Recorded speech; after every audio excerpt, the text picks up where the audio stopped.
It all began with one of those moments that burn into your memory. Daniel Hayes, a single dad working 2 jobs to keep food on the table for his 7-year-old daughter, stood in the marble lobby of Harrington & Co., a skyscraper that glittered with wealth he couldn't even imagine. He had come to fix a busted light fixture as part of his part-time maintenance shift. Grease stains clung to his shirt, and exhaustion clung to his eyes. That's when she appeared. Victoria Harrington, CEO, daughter of the founder, the kind of woman whose heels clicked like authority itself, caught sight of him standing in the wrong elevator bank. "You don't belong here," she snapped. The maintenance staff used the service entrance. Next time, tried to remember that. People laughed, soft, nervous laughs that cut deeper than open mockery. Daniel's ears burned, but he didn't answer back. He just nodded and shuffled away, holding his toolbox tighter, thinking of his daughter Emily waiting at home. That humiliation might have ended there, but fate wasn't finished. 2 hours later, as Daniel drove home through the pouring rain, he saw headlights swerving ahead of him. A black luxury sedan spun off the slick road and smashed into the guardrail.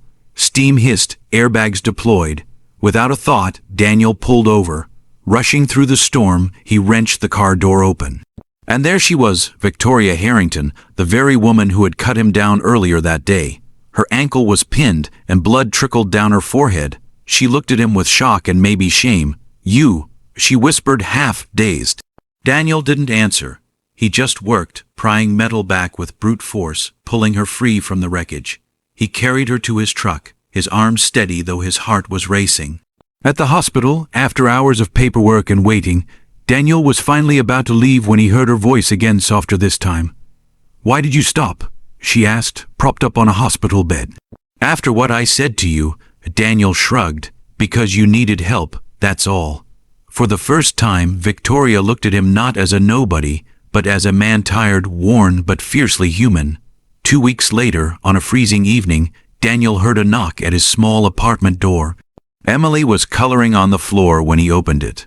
Victoria Harrington stood there in a tailored coat, holding a paper bag. She looked out of place against the peeling paint of the hallway. "I didn't know where else to go," she admitted, shivering slightly. "I owe you more than I can repay, but I needed to see the man who reminded me what decency looks like." Daniel hesitated, caught between pride and weariness. She had humiliated him, reduced him to less than he was. And now she was here, vulnerable in a way he never imagined. Emily peeked around his leg. "Why, died?" Victoria offered a small, almost nervous smile. "Come in, before I change my mind," Daniel said quietly, stepping aside. That night, over coffee that wasn't strong enough and cookies Emily insisted on sharing, Victoria listened as Daniel told pieces of his story. His wife lost to illness, the long nights of double shifts, the dream he once had of becoming an architect before life forced him into survival mode.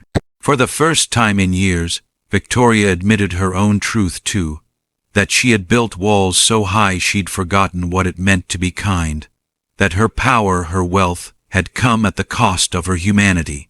By the time she left, something unspoken lingered in the room, not romance, not yet, but respect, understanding, a spark of change. Weeks later, Daniel returned to Harrington & Co., but this time not through the service entrance.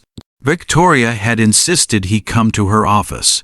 When the doors opened, she introduced him to her board as the man who had saved her life, and then announced a new community outreach initiative, one that would provide scholarships, housing support, and job opportunities for single parents. Daniel was speechless, but later when he picked up Emily from school, she looked up at him with a grin.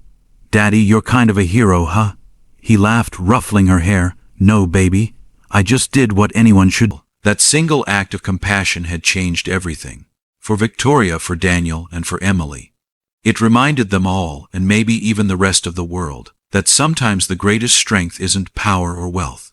It's choosing kindness even when you've been wronged.